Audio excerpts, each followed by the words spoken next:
Dear colleagues, I would like to share with you in a few words how COVID-19 changed the world. Although there is no way to ensure zero risk of catching COVID-19, officials said taking precautions could reduce the risk of spread. However, as the fall began, many areas went into lockdown again amid surging COVID-19 cases. From the idea that drinking bleach can kill the virus to a theory that the virus was created in a lab as a bioweapon, the COVID-19 pandemic has generated a flurry of misinformation. Indeed, one study published August 10 in the American Journal of Tropical Medicine and Hygiene found that the pandemic has hatched more than 2,000 rumors, conspiracy theories, and reports of discrimination. Such false information can have serious consequences. The researchers of the new study found that COVID-19 related rumors were linked to thousands of hospitalizations and hundreds of deaths. Health agencies must track misinformation associated with COVID-19 in real time and engage local communities and government stakeholders to debunk misinformation, the authors concluded. With orders to stay at home as much as possible, many people decided to get a furry friend during quarantine. The coronavirus pandemic has been a boon for pet adoptions, particularly dog adoptions.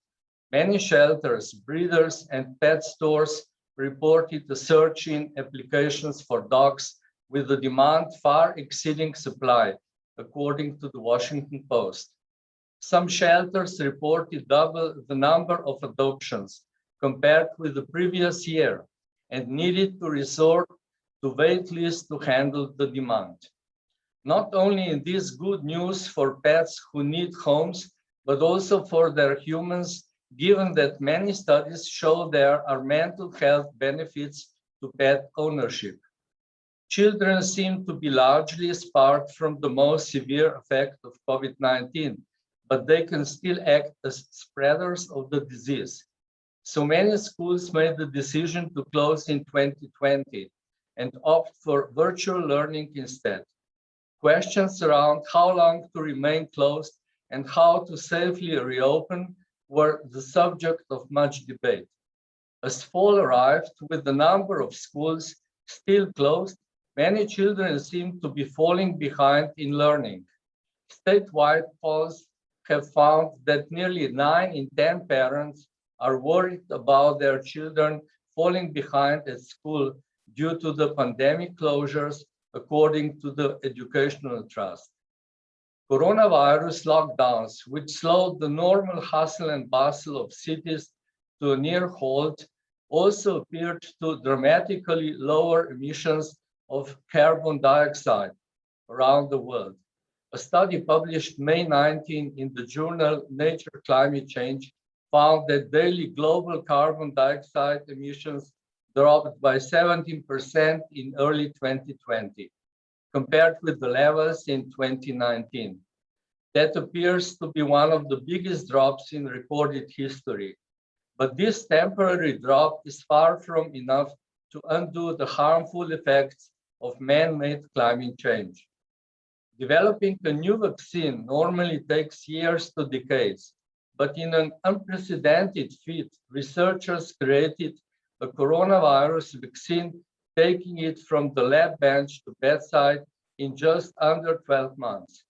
When 2020 began, COVID-19 and the virus that causes it, SARS-CoV-2, were unknown to science. But once the virus was identified, scientists acted quickly to begin developing a vaccine. By mid-March, early trials in humans had begun, and by late summer, the vaccines were ready for more advanced trials with thousands of participants. In December, the United States authorized 2 COVID-19 vaccines from Pfizer and Moderna, after trials showed impressive results. Both vaccines used molecules known as mRNA mRNA to stimulate an immune response against the coronavirus, marking the first time that any mRNA vaccine has been authorized for use in people. The vaccines were heralded as an extraordinary scientific advancement. This paper was originally published on Life Science by Rachel Ratner. And now on the ICON Solidarity Project 2021, Clothing the Pandemic, Resiliency, Community, and Unity expressed through an international collaboration of the COVID-19 Face Mask Project. The aim of this project is to connect people and institutions, international curators and conservators, historians, museums, and the global public. At a time when we are all physically distant from one another and many museums are closed, well, now they're opening slowly. The project aims to make museums places of inspiration that embrace current events and to make them more democratic and accessible by giving free access to collections to a much larger pool of visitors. The digital era brings us new and exciting opportunities, and this project will help to foster collaboration and research among museum professionals and to propose practical tools, solutions, and a set of resources to assist others to make collections of their own. This aim is realized by bringing together the following international and national ICON committees to create a virtual exhibition of all aspects of the art, practice, and culture of face masks during the COVID-19 pandemic. ICON Costume, ICME, ICON CC, and National Committee ICON Canada. And now I would like to welcome our two speakers, Aude van Loo from MUSEM Marseille and Simon Le Roulet from Institut Société et Mutation en Méditerranée de Aix-Marseille Université. The title of their paper is The Collecting Process Living in the Time of Lockdown at the MUSEM, an example of a collecting process in an emergency situation. Well, Aude and Simon, the floor is yours.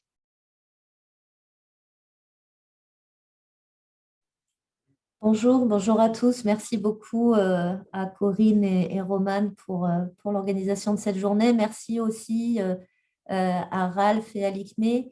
Et puis vous dire à quel point on est content de participer à ce projet collectif Closing the Pandemic. Je me trouve donc au MUSEM avec Simon Le Roulet, qui est postdoctorant au sein de mon département de la recherche. Et nous allons vous présenter une sorte de retour d'expérience, mais d'expérience en cours, puisqu'elle n'est pas derrière nous, autour de la collecte sur le confinement que nous avons lancé au MUSEM. Donc, le MUSEM a lancé cette collecte le 20 avril 2020, à peu près un mois après la promulgation du décret de confinement, justement, en France. L'idée était de demander aux gens de faire un appel à dons pour proposer aux gens de nous envoyer un témoignage associé à la photographie d'un objet de ce qu'ils étaient en train de vivre, de cette expérience inédite. Je voulais juste préciser auparavant que cette expérience de collecte n'était pas nouvelle au fond, puisqu'elle résulte d'une longue tradition au MUSEM. Le MUSEM est héritier du Musée national des arts et traditions populaires, qui a constitué une grande partie de ses collections par de la collecte d'objets associés à des témoignages à partir de terrains ethnographiques menés par des chercheurs. En tant que musée on est vraiment là, en fait, dans une tradition qui est d'emblée celle de la sauvegarde d'urgence, puisque beaucoup des collectes étaient orientées sur l'idée de réunir les témoignages des derniers survivants, en particulier du monde rural. Le MUSEM aujourd'hui se définit comme un musée du contemporain. Il poursuit cette tradition de la sauvegarde d'urgence, mais elle a pris un tour un peu différent. Et il s'agit bien souvent de collecter ce qui va apparaître comme informel ou éphémère. J'en veux pour preuve une exposition que nous avions montée il y a 2-3 ans sur les archives numériques de la révolution tunisienne, par exemple.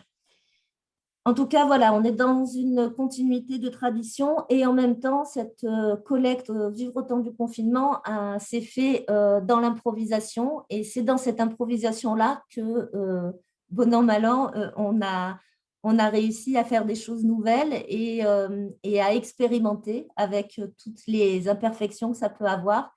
Et au fond, ce que je veux vous expliquer, vous présenter rapidement, c'est voilà, cette étape, ce work in progress dans lequel on est, avec les questions que l'on se pose en avançant, en marchant et en avançant dans cette collecte et en composant avec ces imprévus. OK, alors les étapes de cet appel, vous avez une sorte de calendrier que j'ai retracé. Je vous le disais, nous lançons cet appel à dons par les réseaux sociaux et par notre site web et avec un fort relais aussi de la presse le 21 avril, pour une opération qui devait se clore le 31 mai 2020. Et donc, nous sommes, le décret de confinement en France est le 17 mars. Donc, vous voyez, nous sommes à peu près à 1 mois de confinement. Nous avons ensuite, étape 2, traiter les réponses reçues, j'y reviendrai. Procéder à l'acheminement physique de certains des objets issus de ces propositions. Et nous en sommes là à l'étape 4, qui est de traiter tout ce matériel reçu et qui, pour le moment, a chez nous le statut de matériel d'étude, c'est-à-dire une sorte de statut intermédiaire où les objets ne sont pas encore entrés dans les collections et où ils sont stockés et en quelque sorte décantés au musée pour être étudiés, pour préparer l'entrée dans les collections, qui donc sera à l'étape 5 et qui va suivre à ce moment-là les étapes, disons, classiques de toute entrée dans les collections, avec le passage et la validation par les comités et commissions statutaires de notre établissement. Vous le voyez, je parlais d'improvisation et d'adaptation. D'emblée, cette étape était prévue, devrait être à l'heure actuelle achevée, mais le nombre de réponses et l'importance de la collecte ont fait que nous sommes en retard sur ce calendrier prévisionnel. Et puis, l'étape 6, c'est la valorisation. Là encore, je vous présenterai très vite quelques valorisations via des expositions ou des projets numériques que nous avons faits. Mais là encore, le calendrier est bousculé en quelque sorte, puisque la logique veut souvent qu'on valorise les objets une fois entrés dans nos collections. Et en fait, là, on mène un peu tout en parallèle, à la fois la valorisation et le traitement des entrées en collection. L'appel à dons, le voici, je l'ai mis en anglais peut-être pour partager, je ne vais pas vous le lire dans le détail, mais je le reproduis pour insister sur quelques points. Il s'agissait pour nous de proposer aux gens donc, de nous envoyer, évidemment c'est une collecte numérique, une collecte photographique, donc il s'agissait pour nous de demander à ceux qui voulaient participer de réfléchir à un objet qui allait matérialiser pour eux leur situation quotidienne.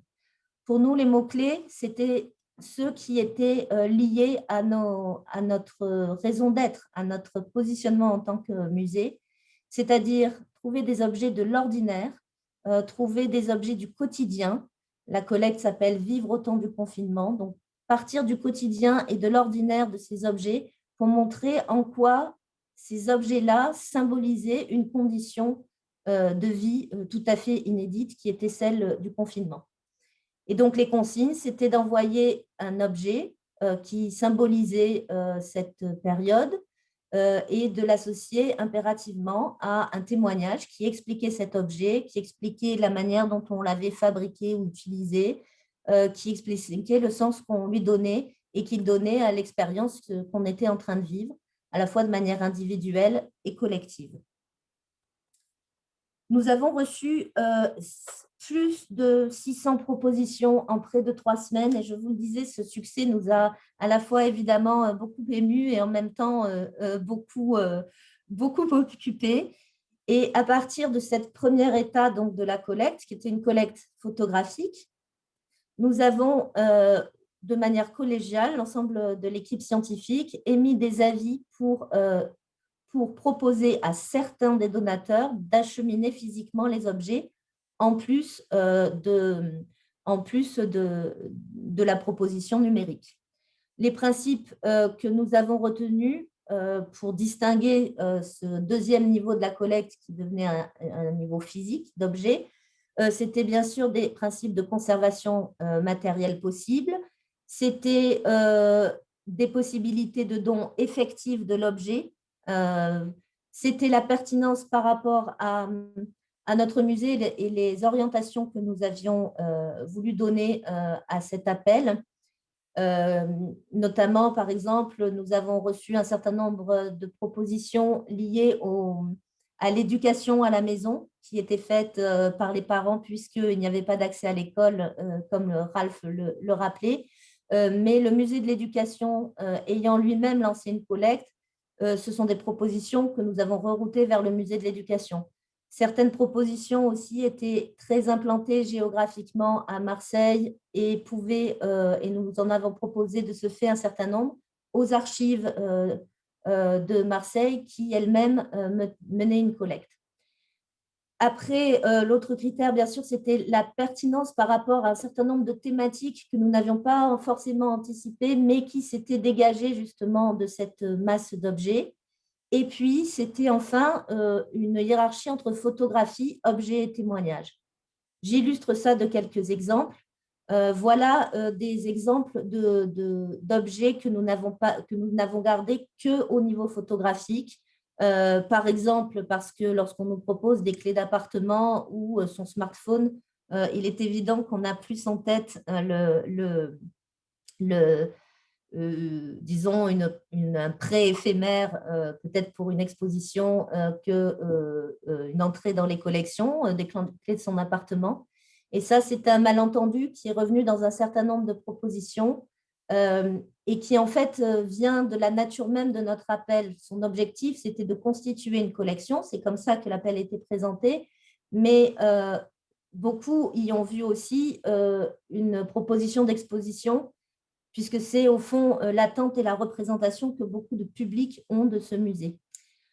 Autre photo uniquement, des biscottes pour des raisons de conservation que vous imaginez bien.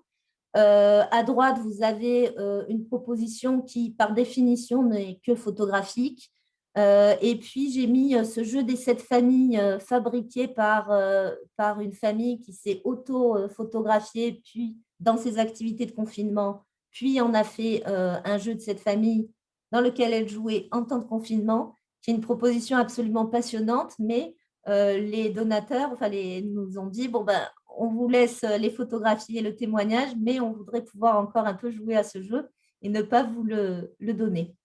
Voilà, d'autres exemples d'objets restés au statut photographique, puisque vous le voyez, par exemple, cette balançoire d'intérieur a vraiment un sens dans son contexte et en a beaucoup moins lorsque l'objet est isolé du contexte que montre la photographie, ou ces chaussures d'infirmier qui sont associées à un témoignage vraiment bouleversant d'un infirmier qui explique le rituel chaque jour qu'il prend avec ses chaussures qu'il a usées sur le sol de l'hôpital toute la journée dans son exercice professionnel, et comment est-ce qu'il les enlève et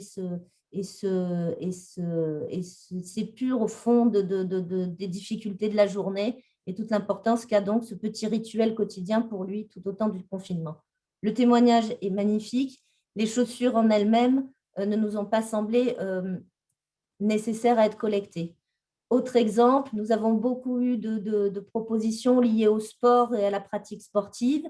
On a gardé seulement sous forme de photographie, par exemple, des tapis de yoga qui étaient très nombreuses, et on a pris des objets comme ce hobby horse qui disons, ont vraiment été spécifiquement fabriqués et créés au moment du confinement. Dans les témoignages, dans les créations artistiques, de la même manière, nous avons gardé des propositions comme celle à gauche que vous voyez qui, par la représentation de l'image, parlait en elle-même du confinement. Ici, un jeu sur Pâques, les fêtes de Pâques où le papier toilette en pénurie dans les rayons était plus rare que les chocolats que l'on chasse à cette époque. Et nous avons gardé seulement sous forme photographique des créations où les donateurs expliquaient combien la création au quotidien avait été une activité importante pour eux et dérivative, mais qui, dans la représentation elle-même, ne parlait pas du confinement. Voilà un petit peu les chiffres de cette collecte, 650 propositions environ, avec une déperdition quand même de 150 autorisations envoyées ultérieurement et qui n'ont pas reçu de réponse. 180 objets, donc dans la deuxième phase de la collecte, celle des objets, 180 objets présélectionnés et environ 100 acheminés. Désormais, la phase d'acheminement a été suivie évidemment du traitement matériel avec l'étiquetage et l'entrée dans la base inventaire. Nous devons procéder à des prises de vue, c'est à venir. Et puis, nous avons de cette masse, à la fois des propositions photographiques et des propositions objets, dégagé un certain nombre de thématiques. Et ces thématiques, je vais rapidement les passer en revue avec vous. Je vous montre juste là quelques exemples d'objets où l'acheminement a révélé des problèmes de conservation matérielle. Par exemple, ce bâton de pluie utilisé pour le 20h et lorsqu'on l'a ouvert, on a constaté que le bruit se faisait grâce à des noix de cajou. Ça n'est pas idéal. J'attire aussi votre attention sur cet épouvantail puisque vous allez voir que les problèmes de conservation qu'il a rencontrés font partie des projets de valorisation et de réflexion sur la collecte que nous essayons de mener. La collecte, la voilà donc en quelques images, des masques bien sûr, des masques auto-fabriqués avec tout moyen, filtre à café, papier, soutien-gorge et qui montrent la période de panique et de débrouille en même temps vis-à-vis de la pénurie. Des masques qui témoignent de mouvements de solidarité, notamment d'ateliers de couture qui fleurissent un peu partout, pour équiper les gens, pour équiper les soignants aussi. Des objets textiles, alors masques aussi, mais d'autres plus étonnants comme ce short de bain fabriqué avec des rideaux de douche pour un couple qui s'est fabriqué chacun sa paire. Des objets aussi où cette circulation des techniques montre aussi des relations familiales et sociales nouvelles qui se jouent, comme à droite, par exemple, Louise qui nous explique comment elle a appris la broderie avec sa mère à cette occasion avec la machine à coudre de sa grand-mère. Des objets qui montrent les déplacements limités et le fameux périmètre de 1 km au-delà duquel on ne pouvait pas sortir, avec par exemple ce faux-col en soie qui est un faux-col utilisé par la donatrice pour les visioconférences, puisqu'elle ne peut pas aller au travail. Des objets qui montrent des communications suspendues ou réinventées, notamment aériennes, avec des banderoles au balcon, des tyroliennes pour faire passer des objets, des fêtes, des messages d'anniversaire que l'on donne à lire depuis le balcon. Des objets qui montrent la manière de compter le temps, alors de l'occuper par des loisirs, comme ce backgammon fabriqué avec une planche à découper pour apéritif. Des objets qui montrent la manière de compter ce temps et ce temps qui paraît souvent long avec des calendriers barrés, un petit peu comme en prison lorsqu'on barre les jours. Et puis, beaucoup de formes en 3D très variées de journaux intimes ou de journaux de bord ou de carnets de confinement. Et puis, diverses propositions, souvent ludiques, souvent ironiques, de création. Nous en sommes là aujourd'hui. Donc, nous avons continué le travail dans 2 voies. D'une part, l'étude et la recherche, et je n'insiste pas puisque Simon va vous présenter la recherche qu'il a menée. à partir de cette collecte et grâce à un appel à candidature pour un postdoctorat que nous avons lancé avec Aix-Marseille Université et qui avait pour titre « Vivre en temps de crise, une anthropologie par les objets ». Et puis, simultanément, nous avons lancé plusieurs chantiers de valorisation. Closing the Pandemic, bien sûr, en est un pour nous. Et je vous dis deux mots d'un autre qui est en cours, qui s'est inscrit dans un projet européen qui s'appelle Taking Care et qui réunit une dizaine de musées européens, plutôt des musées d'ethnographie ou de culture du monde, et qui travaille à la notion de care dans les musées, comment les musées peuvent prendre en charge la vulnérabilité, soit celle des personnes, la vulnérabilité environnementale et la vulnérabilité des objets dont ils ont la charge. Donc, nous avons essayé d'inscrire la collecte et les résultats de cette collecte dans ce projet européen en proposant un regard à un artiste de porter un regard subjectif, partiel, détourné de cette collecte.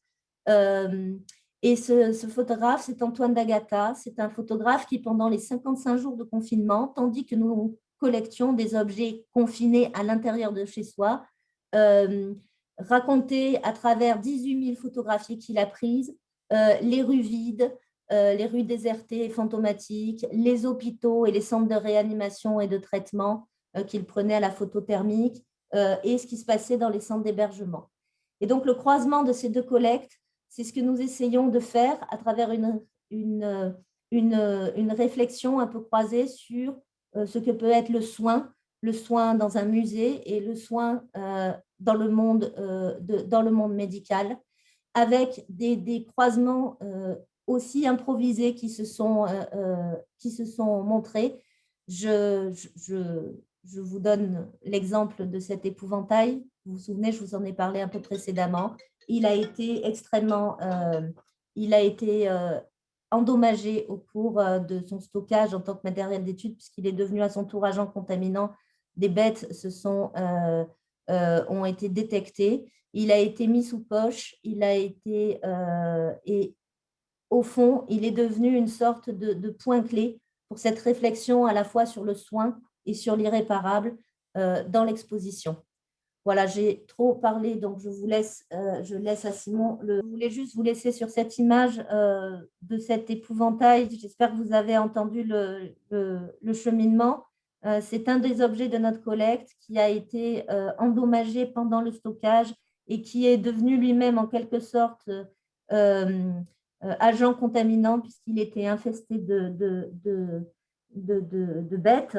Et nous avons dû le mettre sous poche et il est devenu une sorte pour nous de métaphore de ce que nous cherchons à faire dans cette exposition, qui est à la fois une réflexion sur le soin dans les musées, le soin médical qui partage les mêmes outils, les scalpels, les masques, les gants, etc., qui partagent le même vocabulaire, veille sanitaire, quarantaine, flux, stock, et les mêmes. Et donc, nous essayons de travailler cette métaphore et cette articulation, à la fois pour parler de la période du confinement depuis la collecte photographique d'Antoine D'Agata et depuis notre propre collecte, et d'en faire aussi une sorte de métaphore filée de cette entrée dans les collections, de ces objets du dehors, de ces objets qui nous ont été transmis par nos donateurs et qui sont à un stade intermédiaire et qui bientôt rejoindront, pour partie d'entre eux, en tout cas, nos collections. Voilà, je n'ai pas le temps d'avancer plus. Je vous mettais quelques illustrations des échos entre ces deux collectes, celle de l'artiste et celle de confinement. Et je laisse la parole à Simon pour qu'il puisse vous présenter, lui, maintenant, ce qu'il fait dans son travail de sociologie chez nous au MUSEM avec cette collecte. Bonjour. Je vais charger mon PowerPoint, ça va être plus simple. Voilà. Hop. Est-ce que vous le voyez? Oui, ça a l'air d'être bon. Donc, bonjour à toutes et à tous. Alors, il faut que tu coupes ton son là, ici. Voilà, excusez-nous.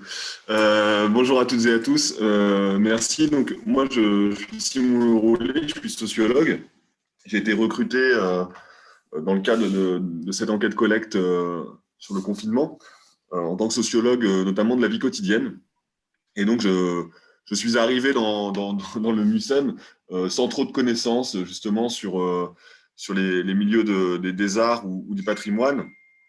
Et donc, du coup, j'ai dû un peu m'adapter à tout ça. Donc, ce que je vais vous présenter rapidement, je vais aller plus vite que ce que j'avais prévu parce qu'on a un peu débordé avant et on pourra y revenir pendant les questions.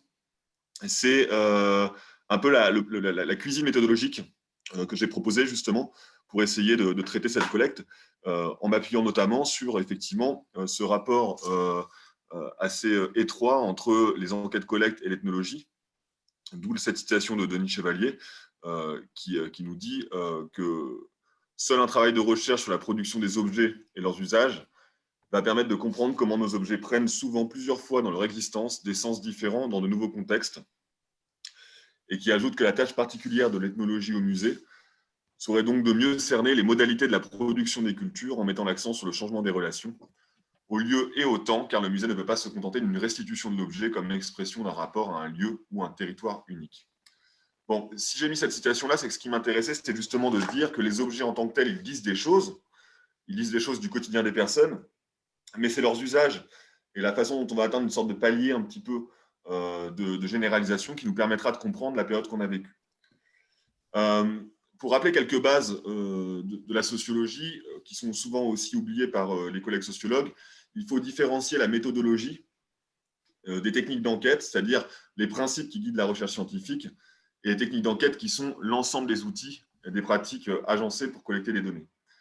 Là, si je vous dis ça, c'est pour rentrer dans ce schéma barbare de méthodologie issu d'un ouvrage de Salvador Juan, qui revient un peu sur les différentes dimensions nécessaires correspondant à deux paradigmes de la sociologie.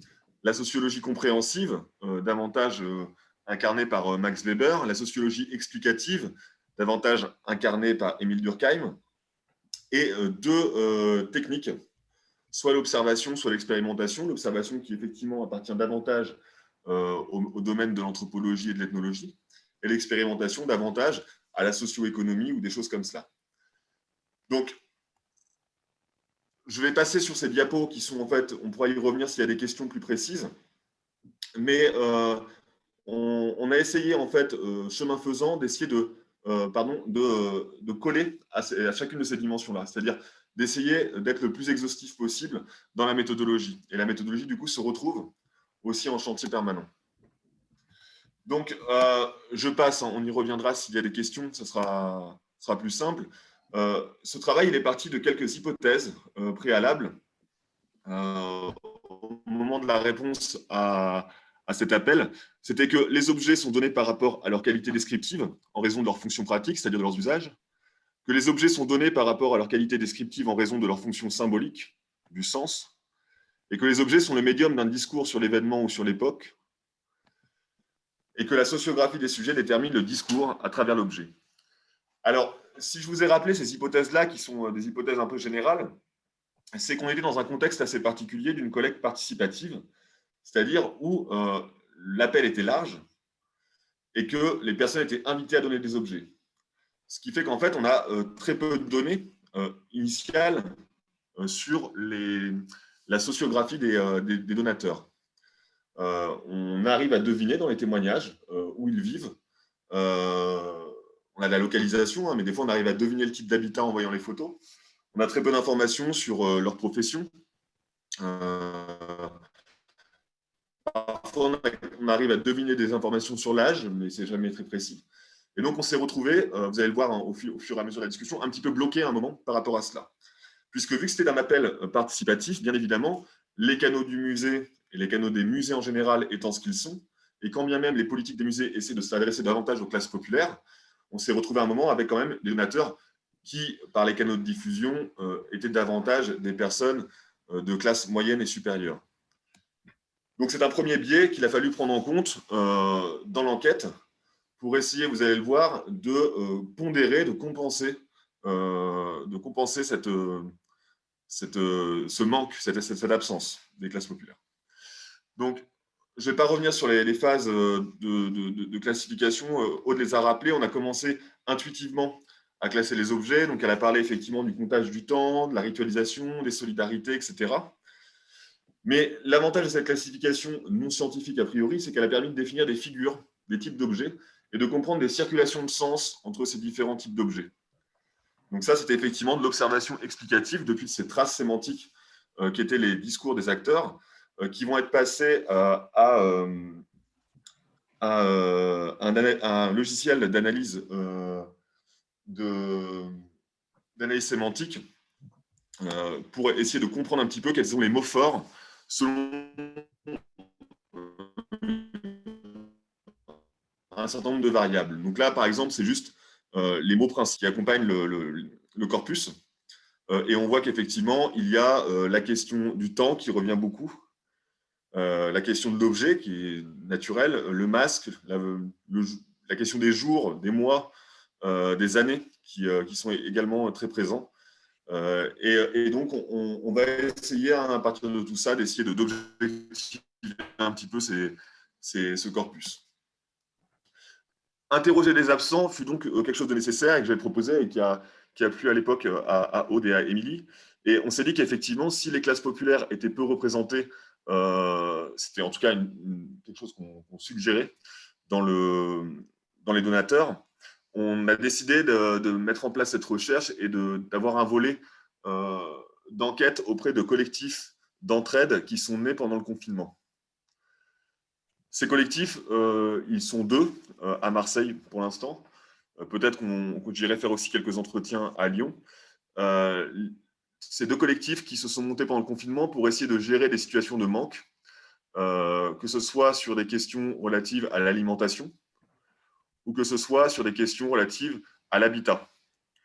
Et donc l'idée, c'est par ces collectifs-là qui sont formés par des précaires eux-mêmes, d'essayer d'identifier quels sont les objets qui ont été importants, soit dans le travail du collectif, dans la vie quotidienne des habitants, soit qui ont été importants dans leur manque, justement aussi. Quels sont les objets qui ont manqué? Donc ça, on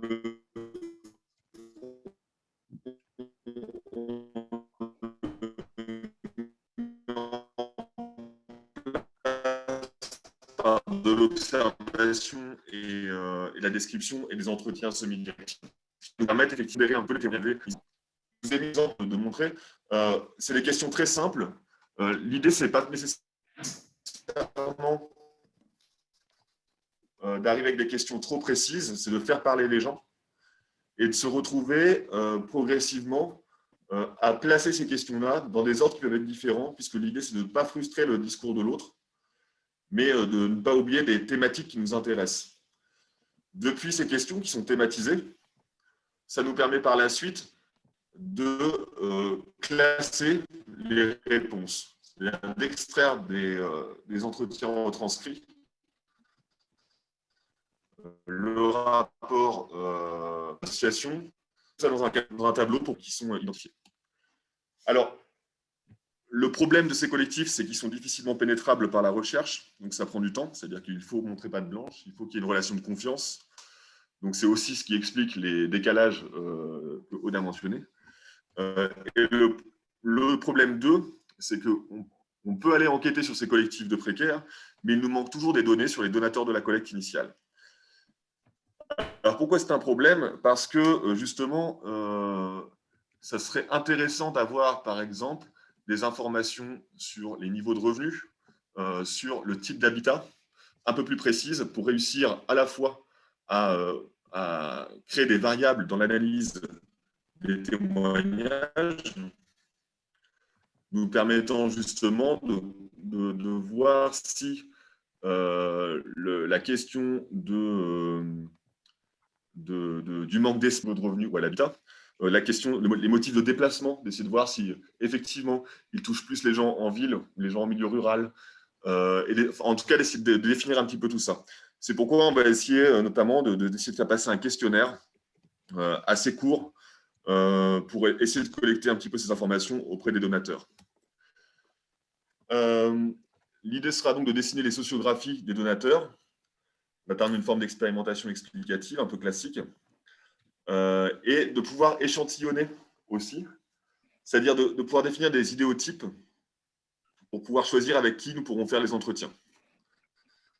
Ça évitera d'avoir à faire une centaine d'entretiens, on les fera en fonction des types d'acteurs, ce qui nous permettra aussi d'éviter des formes de saturation dans les entretiens. L'idée est d'atteindre une classification justement des objets, et non plus des acteurs cette fois-ci, depuis ces entretiens menés, notamment sur les motifs de don des objets. Est-ce que c'est des objets qui renvoient à l'espace domestique ou à l'espace public? Est-ce que c'est des objets qui ont une fonction symbolique, c'est-à-dire que les donateurs ont voulu qu'ils traduisent du sens? C'est un petit peu la matrice d'une classification sociologique possible de ces objets qui nous permettrait de les localiser en fonction dans les différents groupes, les 4 grandes familles, avec des sous mais on avait débordé sur la première phase. Il ne faut pas hésiter s'il y a des questions justement sur un peu les grandes questions méthodologiques là, barbares que j'ai zappé très vite.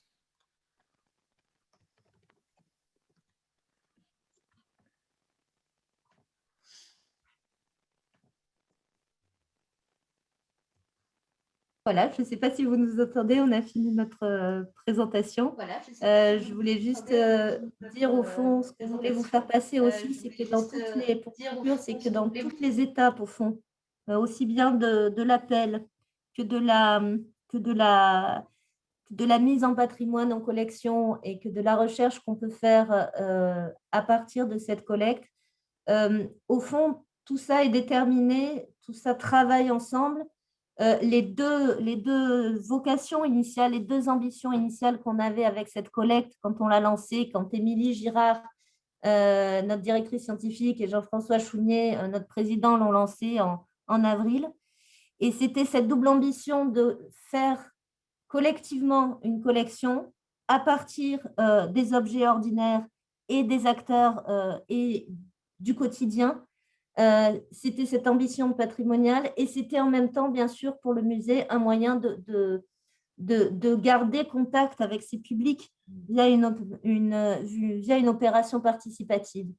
Et du coup, cette double dimension patrimoniale et de médiation, de rapport au public, vous voyez comment elle influence en fait chaque étape, elle influence la nature des donateurs qui sont nos followers, nos publics. Elle influence évidemment la typologie des objets avec, je l'ai montré à travers quelques exemples, notamment des objets qui souvent traduisent des situations très intimes, mais essayent aussi d'anticiper ce qu'un musée peut attendre et donc de proposer des œuvres d'art. Voilà, il y a ce rapport aux destinataires que nous sommes de ces propositions et aux représentations qu'on fait d'un musée. Ça influence le calendrier aussi, parce que j'ai parlé de projets de valorisation qu'on a menés très tôt, avant même l'entrée dans les collections, mais parce que on ne peut pas non plus, dans une opération participative, faire attendre trop longtemps ce retour aux donateurs qu'ils attendent en faisant ces propositions. Donc voilà, cet objectif double, il explique un petit peu à chacune des étapes cette manière qu'on a eu de composer et d'associer participation et patrimonialisation. Merci beaucoup.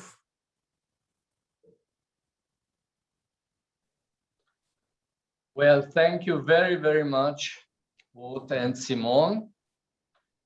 We are very grateful to all our participants and guests to participate in this very interesting workshop.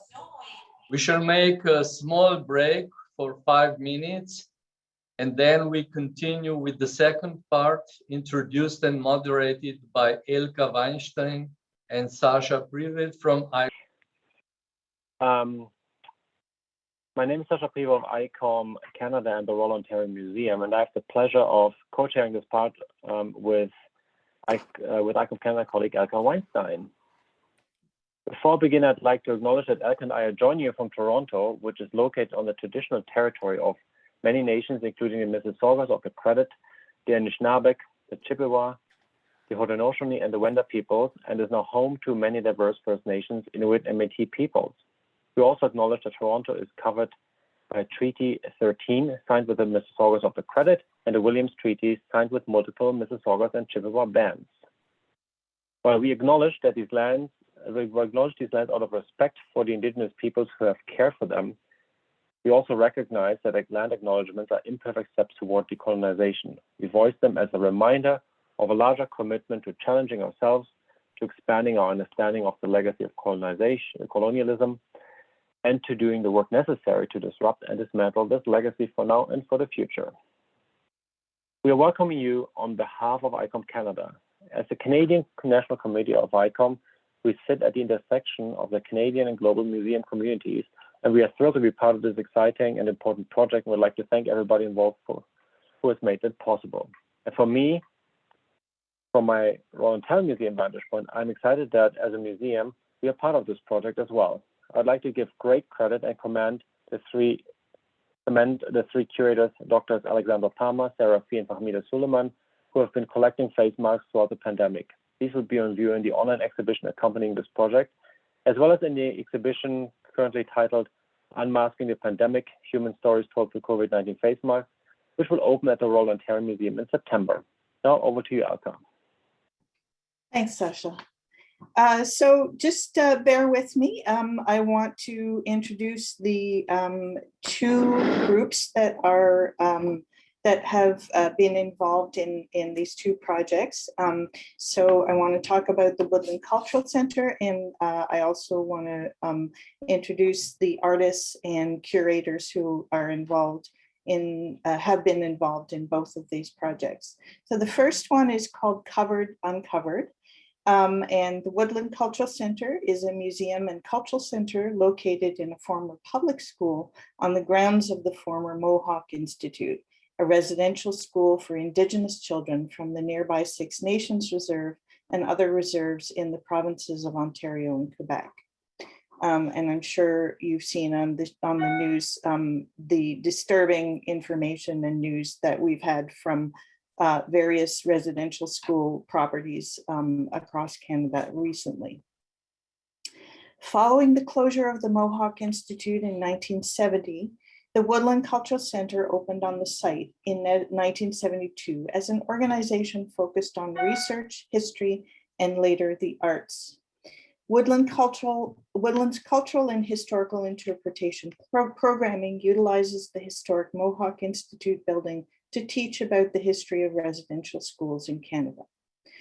The Woodland Cultural Center held its virtual face mask auction on Saturday, May 15th, 2021 on Facebook Live. The face mask auction presented new original works of art in response to the global coronavirus pandemic, impacting so many Indigenous communities across the country.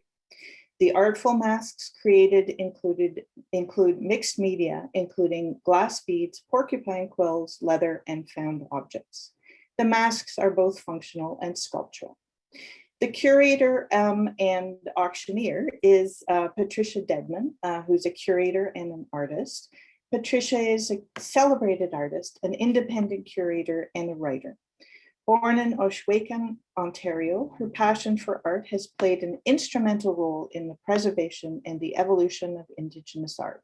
She has over 20 years of curatorial practice as a curator at many Ontario art galleries. Patricia has curated numerous independent projects and was selected to the Aboriginal Curators Delegation to the Sydney Biennale and the New Zealand and Venice Biennales and Basel Art Fair, awarded by the Canada Council for the Arts. Patricia Dedman became the curator at the Woodland Cultural Center in August 2019. The second workshop that you are going to be introduced to is called Breathe. So two artists, Natalie Bertay and Lisa Shepard, co-created the Breathe project in 2020. The coronavirus pandemic was affecting people across our country and around the world in early 2020. And artists Natalie and Lisa found themselves wanting to explore how artistic masks, in particular for them beaded ones, were being used as a way of people expressing their experience and struggles through this time. In April 2020, they created a Facebook group they called Breathe. Within a month, more than 1,500 artists had joined their newfound community, sharing stories and their art created during this difficult time. Breathe created space for artists across Canada to showcase their talent, offering them the opportunity for their work to be seen by buyers and galleries. Natalie Bertay is a multidisciplinary visual artist from Toronto, Ontario, with roots in Michilimackinac and Nipissing. She is of Métis, French, Anishinaabe, and Omaniwiniwak. Sorry, if I pronounce that wrong, it's a hard word, and Algonquin ancestry. Bertin is a member of the Wa-Washkeshi Deer Clan. Bertin's current body of work focuses on positive images of Indigenous people as a means of confronting their romanticized depictions as seen through art history. She focuses especially on the women's role, women's roles models who have had an impact on her. Her aim is to present a different view of Indigenous people, one that is positive, powerful, knowledgeable, gentle, and kind. And Lisa Shepard is a Métis artist. Born and raised in Alberta, Lisa Shepard migrated west to British Columbia, where she now lives and creates one-of-a-kind, award-winning Métis garments and fine art works. As a child, the artist fondly recalls visiting her grandparents, where the budding artist was given small stacks of fabric, a needle and thread, some paper, and pencil crayons. These gifts inspired many happy hours designing, sewing, and forming her interest in textile arts. It came as no surprise to her family and friends when Lisa received an art bursary and moved to the coast to study apparel design. Today, the designer is best known for her one-of-a-kind beaded garments that pay tribute to her Métis roots. Her contemporary studies of native plants and her exploration of the padula flowers in ancestral works are thoughtfully explored by way of beads on velveteen, strewed, and smoky hide. She works with a meticulousness that can only come from an artist's desire to unearth an almost lost history, bring it into the present, and explain it to a new generation. Lisa's work can be found in the permanent collections of the Royal Alberta Museum, Jasper Yellowhead Museum and Archives, Gabrielle Dumont Museum and Archives, and the National Music Center, Nerman Museum of Contemporary Art in Kansas, and Museum Natur und Mensch in Freiburg, Germany, and in private collections. And finally, Anne Ewan, who you will be listening to in a moment, is Chief Curator of Art and Heritage, White Museum of the Canadian Rockies. Anne Ewan has curated over 200 exhibitions as the Chief Art Curator or Guest Curator at many museums and art galleries in the province of Alberta, Canada. She is the recipient of numerous awards and honors, including Honorary Member of the Alberta Society of Artists, the prestigious Government of Alberta Centennial Medal, and the Alberta Museums Association Award of Merit and Outstanding Service Award. And over to you, Patricia and Anne. Thank you. Okay, Shako, hello. My name is Patricia Dedman, and I'm the curator at the Woodland Cultural Center. And I was asked to speak to the process of the Gachoni None, Gachoni Wixco, which is the uncovered and covered mask auction. It's a first-time project for Woodland.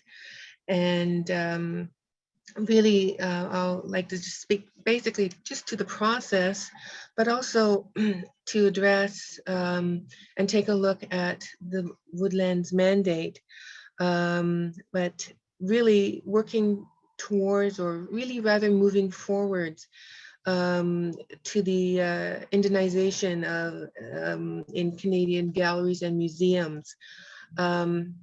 I'm just going to try and share my screen. So I just want to say that, you know, I come to Woodland as an artist, an independent curator and writer, And I think I bring that kind of a unique perspective in the sense that as an artist, I understand process, and I ask myself as an artist many questions along the way. And as curator, I get to ask artists, and I get 20 different responses to the same question. And that's kind of the joy that I like to embrace. And the project itself kind of fits into really what we do and try to aim at the Woodland Cultural Center. Since curating, my curatorial career has been in mainstream, and being part of first-time projects, I've had to advocate not only for inclusion of Indigenous artists in exhibitions, but also through acquisitions, programming, policy development, and how that perspective really materializes into the mainstream consciousness. I'm always inspired by our senior curators and the people who have opened doors for my generation, such as Raquel, for example, being one. And this is a quote from Rick that kind of just inspires me a little bit. And art made after contact is just as important to understanding as the ancient forms of expression. Each generation of Native peoples leaves its impressions about life through its art. As the circumstances around Native communities changed, their art also changed. And this is why Native art today is as legitimate as older work in presenting, that Native worldview. And for me, it is about, that deconstructing of those misconceptions and stereotypical images that artists take on. And so I'd like to kind of introduce many of the artists in the exhibition, and just briefly kind of talk about some of the issues that are being brought up within their work.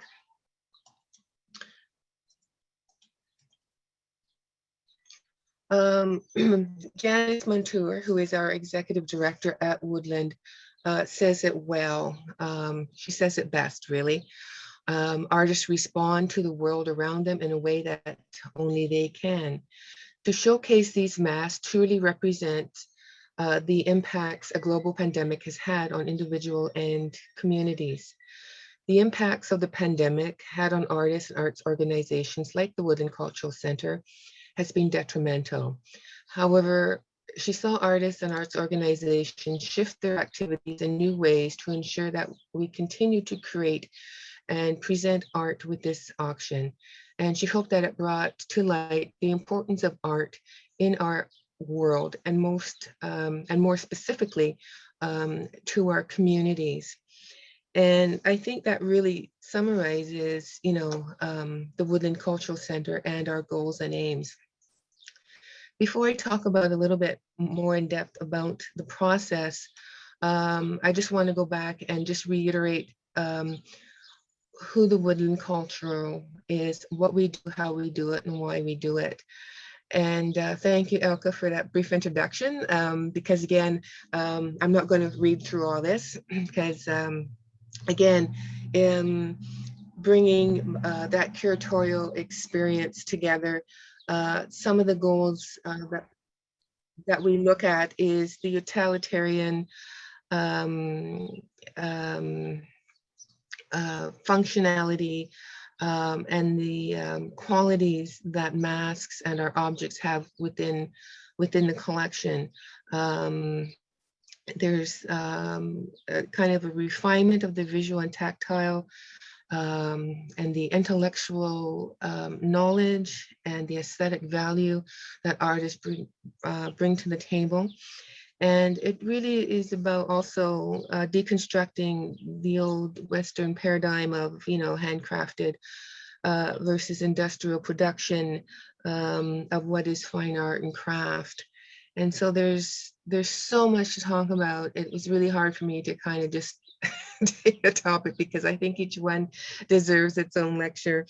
But again, it's through the artist's voice that I think you'll will come to understand what I'm really talking about.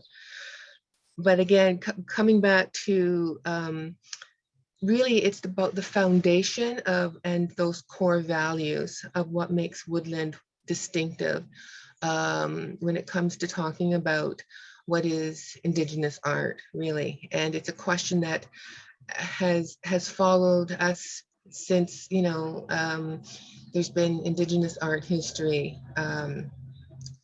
And through our core values, peace is through resolution, love, and gratitude.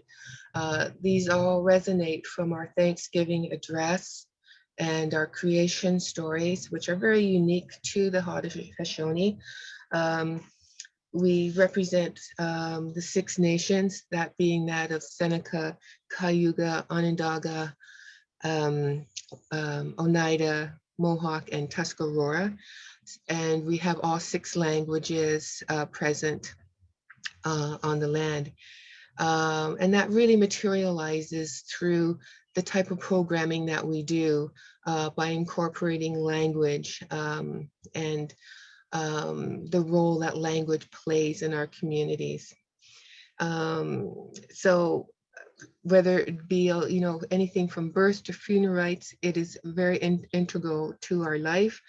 And again, it provides and approaches that whole aspect of the good mind, which is basically communication and understanding. And we respect really the diversity and being culturally sensitive to other communities as well. But at the core of it, we do have and share those same values.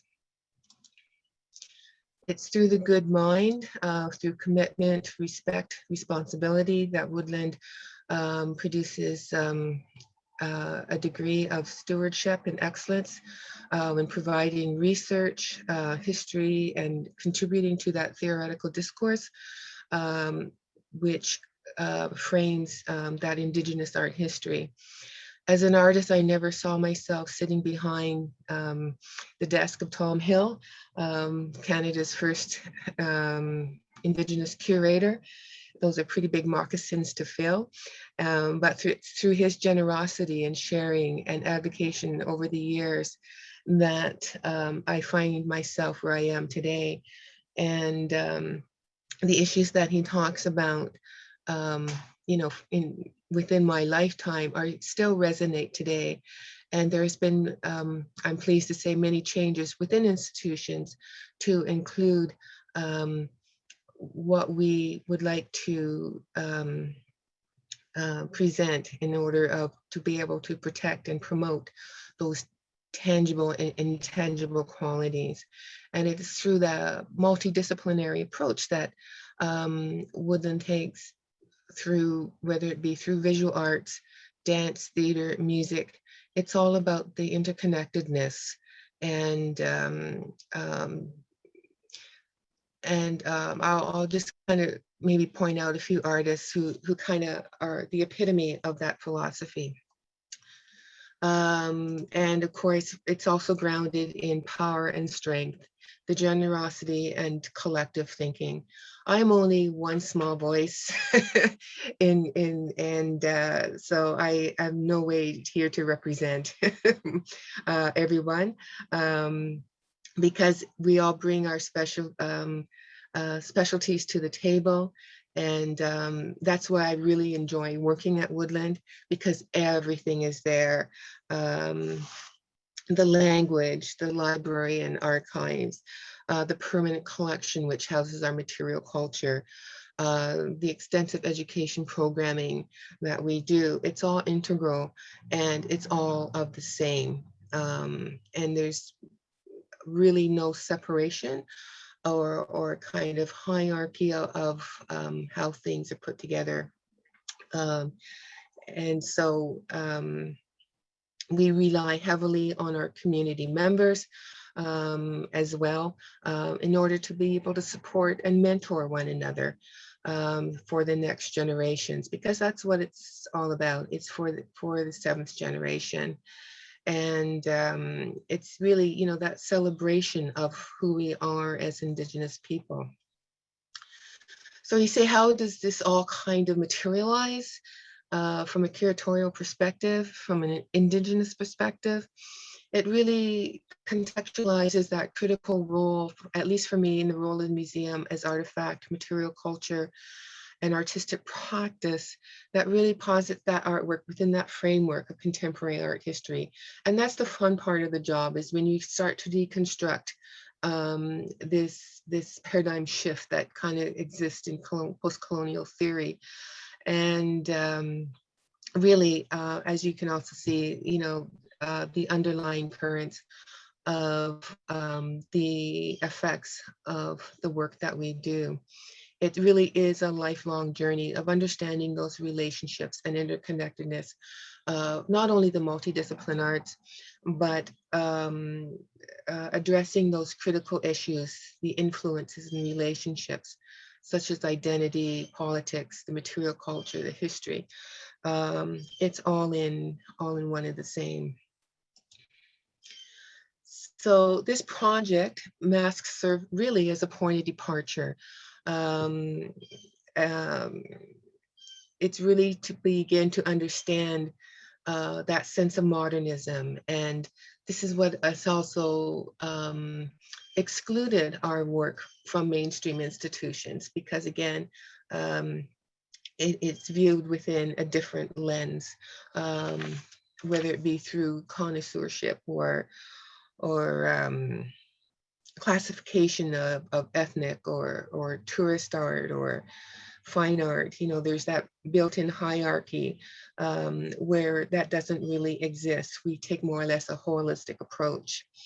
So the concept of production and consumption and representation all become critical to that revisionist history. And so the online auction was really a first attempt of addressing the pandemic. We were closed for over 9 months. We just opened the museum last week again to the public. And I'm so happy that we will have people in the building once again. And but it also gave us a time to sit down and really prioritize what is important. And that technology has allowed us to take things online and reach a diverse audience.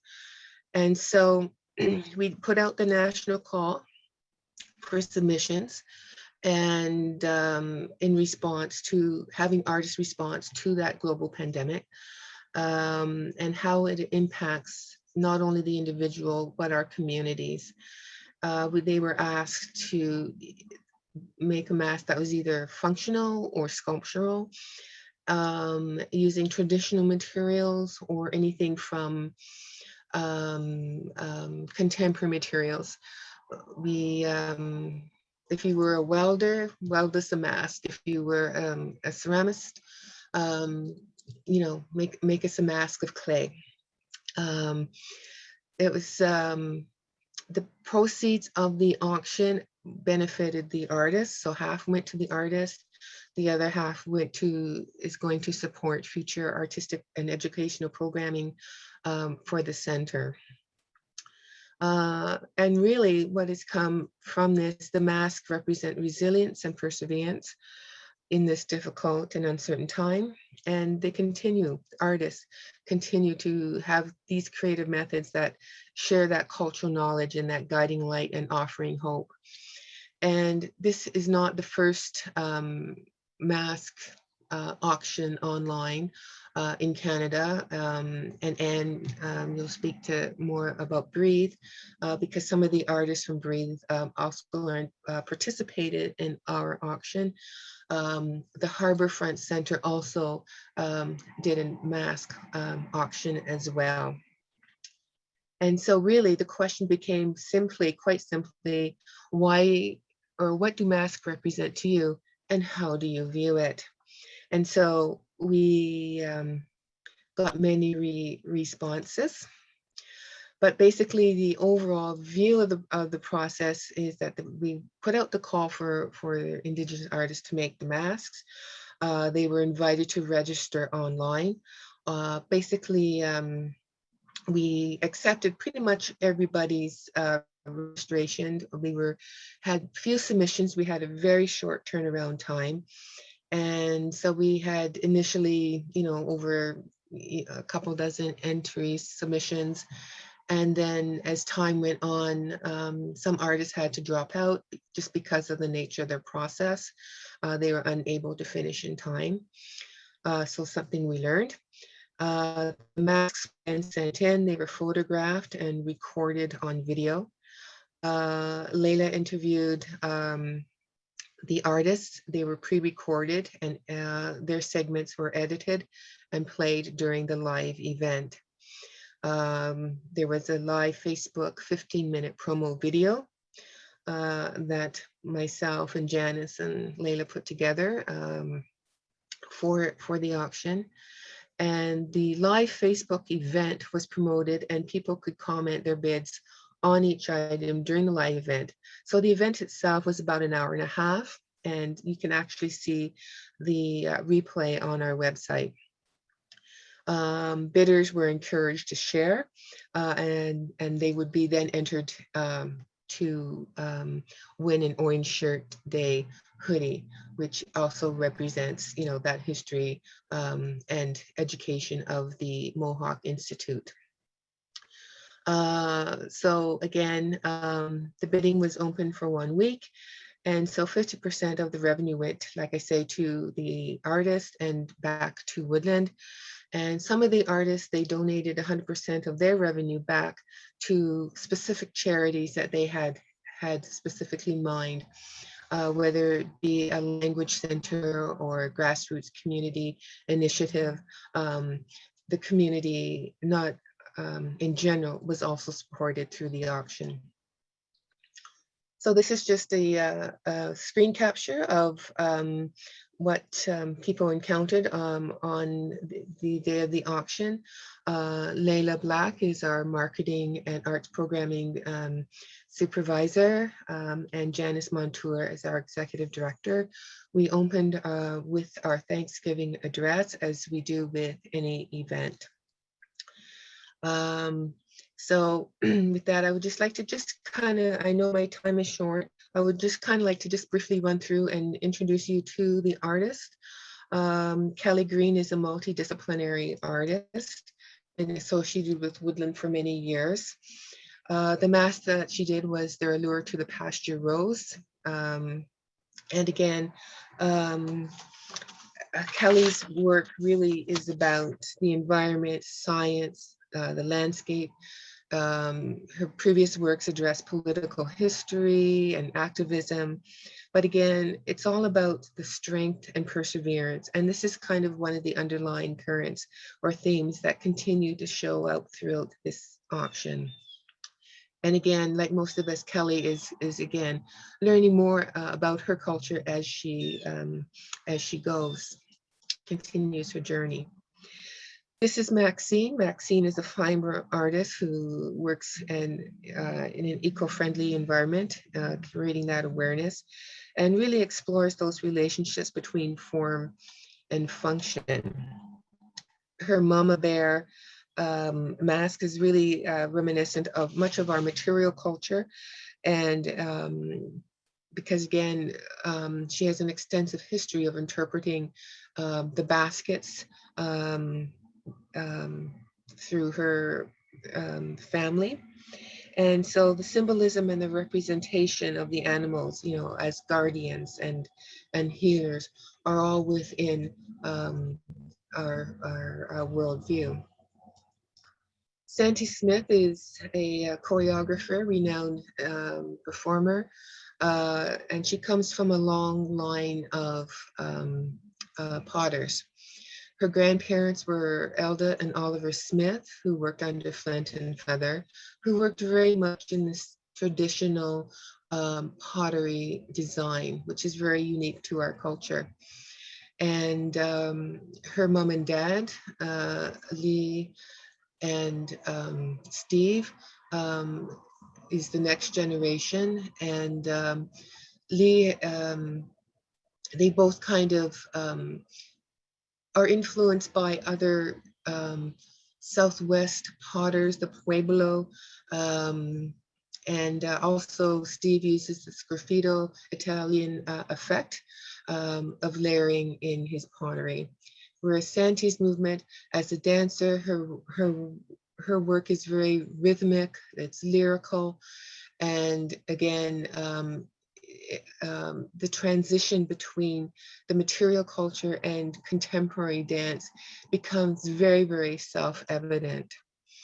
And so Santi has produced also for her contributions the turquoise healing mask, which is lined with turquoise beads, and of course the ribbon mask, which also references traditional women's ribbon skirts and men's shirts. This is Mary, and she specializes in beadwork and quill work, and her mask is stunning. She's a survivor. And again, it is about resilience and as a healing tool. So the hummingbirds and the strawberries, the celestial design is very distinctive. And she has dedicated this mask to those who have lost ones due to the pandemic, and who, as a survivor herself of the COVID pandemic, this is the mask that she has produced for us. This is Logan. He's a young father and musician. He also did a nice little video clip for us, which plays in through the auction, but again, creates a political awareness and historical reference within his work. His mask, #landback, is very evident of that, and in referencing those colonial roots, such as the Haldeman Proclamation of 1784, and because again, this addresses the Caledonia site of protest, where a land development was going to come and do a housing project, and the highway was blocked because it runs right through Six Nations and the Grand River. So half of his proceeds went to the support of that grassroots initiative. This is Layla. She also contributed a mask to the auction. She's a 4th generation residential school survivor. Her mask is celestial black. And again, with reference to the celestial dome and the creation story. And she encourages others to tell their story of survival and reclamation. Jessie is another, actually a Woodland alum, a young writer. She very succinctly discusses her work in her artist video and her journey into the visual experience. So this was her first attempt at creating something tangible. And basically, she described the masks as in being referenced to the medicine wheel, the 4 directions, and all of our relations, and how art is actually very intrinsically tied to everything that we do in life, and how it impacts on identity, cultural understanding, and taking on a micro-macro perspective, and basically feeling the effects of isolation and how one tends to address their own well-being.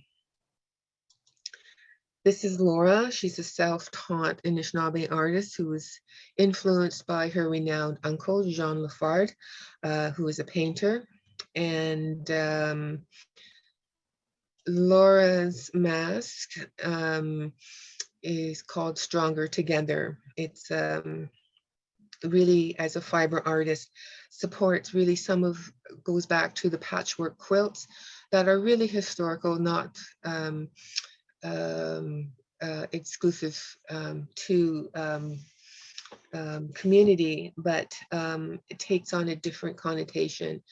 Quilting and quilts in community have had a long history here at Six Nations. And we are also interested in showing other objects of quilt that address some of those underlying issues that we attempt to educate and create awareness of, such as the Quilt of Belonging project by Esther Bryant, which traveled throughout Canada, but however, also noting that that quilt, over 70 First Nations communities contributed to that quilt. And most recently, we had the exhibition Witness Blanket by Carrie Newman, who's from British Columbia, who created a blanket of sorts made of objects found from residential schools throughout Canada. It's very poignant, and that can be referenced actually at the Canadian Museum of Human Rights in Winnipeg. Sherry is a fiber artist. She's also one of the Breathe artists, and simply stated, she recognizes that whole kind of classification of ethnicity and tourist art, because she implores artists to get beyond, themselves as being known as just crafters versus artists. We're artisans. And again, it speaks to that preconceived notion and this whole kind of moving forward to that revisionist history, that the artworks that are not based on this kind of preconceived that are not based in a non-Western perspective. I'm kind of rushing because I know I'm short on time. Strawberries, again, is dedicated to COVID. The next artist is Nikki, a young artist who actually creates cakes. And so this was another form of her expression, again, referencing our creation story and the ribbon dance, traditional dress. This is Amanda, who's from Wimekong, and Amanda is also part of the Breathe Collective. She made a birch bark canoe. For us, she submitted the wabagoan, which is copper. And again, part of her proceeds will go to Woodland, and the other half she is donating back to the Anishinaabe language nest at Wiki, or rather Wimekong, in basically support of all cultural centers for the work that we do. And again, the significance of copper is again a common thread throughout our communities throughout Canada. There's Anishinaabe copper mines that have been around for generations, and our tools have been used, and copper has been revered as for their healing powers as well. Corinne is Mi'kmaq from Prince Edward Island, and I was very pleased to see her mask, All My Relations, in reference to the petroglyphs. And that's one of the oldest and really the first form of art. Our petroglyphs in the north predate, Stonehenge, and are just as valid, and don't get that same recognition as maybe the cave paintings in Lacau. But again, it's all about telling the story and those narratives, and really about gaining strength from our ancestors. and she teaches Indigenous youth, and so she encourages them to be proud of their heritage through her art forms. Natessa is a fashion designer. Her art really addresses a diverse field of topics, from mental illness, addictions and recovery, rights and the safety of women. And again, she uses in her mask, Untitled, these syllabics. I unfortunately do not have a translation at the moment, but again, as a fashion designer, it's a very unique mask in the sense also that the feather earrings are detachable through magnets. Teresa's from Six Nations, who works extensively with leather, quill, bead, and clothing designs, regalia. Her work is all about strength and unity and a sense of well-being. And again, she references our traditional beadwork, the raised beading, and her mask is safe, not silenced. And just quickly moving on, Taumek, who is also known as Christine King, is from the Northwest Territories. And Christina uses organic materials in the mask, and her mask, called Fragmented, also makes reference to the residential schools and really the efforts of what the cultural institutions do to help promote that story, and really talks about the effects of residential school. And last but not least is Carrie.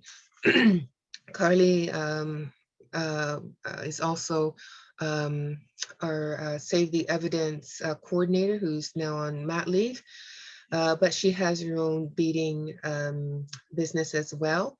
And her contribution was Untitled, but again, referencing not only our traditional designs, but also the jingle dress dance cones that are unique to that specific regalia.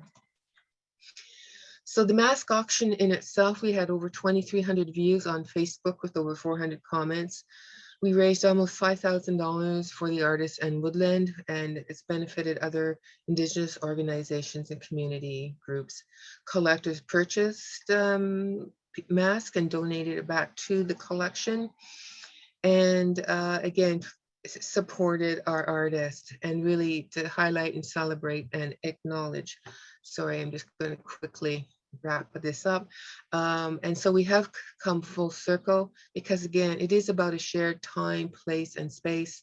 From local to global communities, the pandemic has affected us all, especially through our Indigenous individuals and the collective.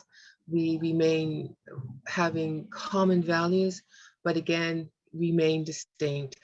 Our longhouses are different from those from BC, but the artwork always addresses such topical issues, not only about reconciliation, all the hashtag movements, whether it be murdered and missing women or Idle No More, issues of identity, and all the isms of racism, sexism, that sort of thing.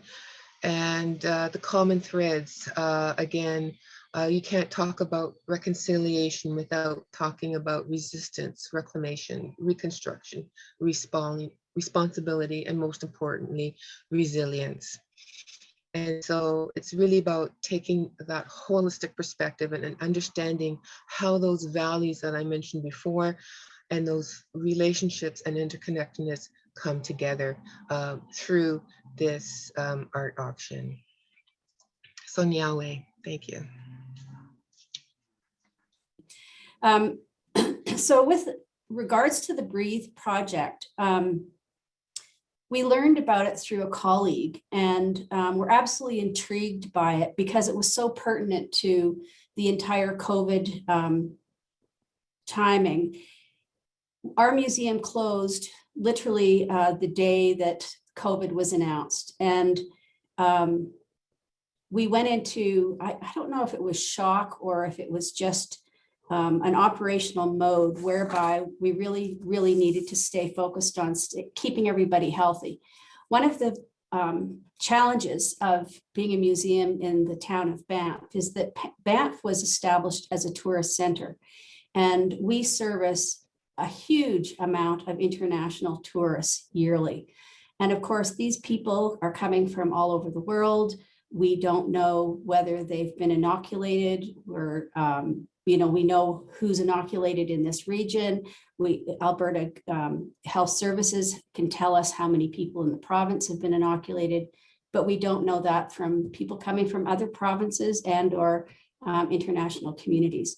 So that challenge has been quite something. With regard to the Breathe project, it provided the White a fabulous opportunity to share our exhibition program with our audiences virtually, because when we took on the show and hung it, we literally closed our doors.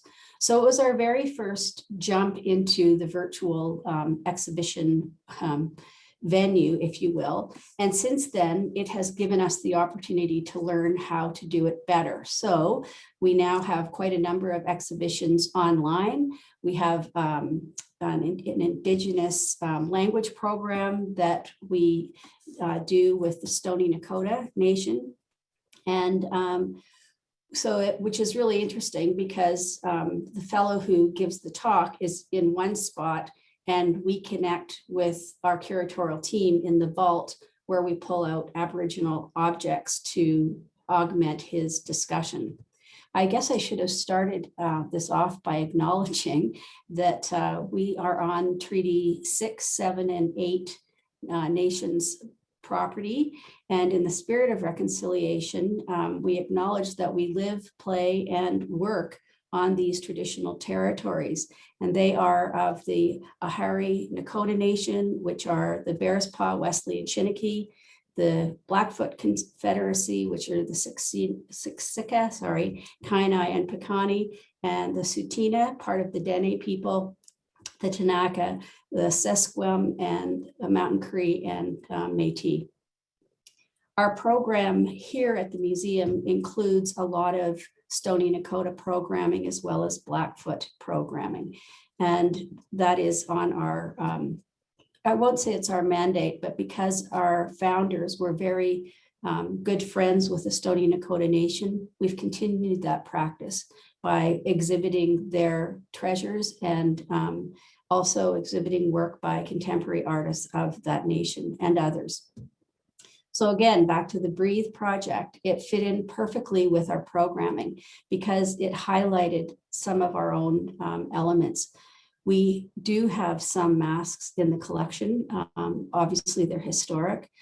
And we were able to sort of focus on them a bit, but primarily look at these contemporary works that Natalie and, and Lisa pulled together. I'm assuming, or I'm hoping that everybody has had the opportunity to go to the White Museum website and actually see the exhibition, the virtual opening, to get an idea of how we manage that. And it will also give you a fabulous way of seeing the work by the artists, and also clicking onto one of the buttons, it will take you through each and every work by each artist, and it'll give the artist's presentation and their reason for actually participating. So what I'm going to do is I'm going to basically, to get to this site, it is www.explore.white.org/breathe. And if you scroll down, you can hit on the view the exhibition button. It'll take you through all the artists who are in the show. And here's another way of getting to all the artists and looking at all of the beads. But what I'm going to share with you right now, so that you get to meet both Natalie and Lisa, is this opening video.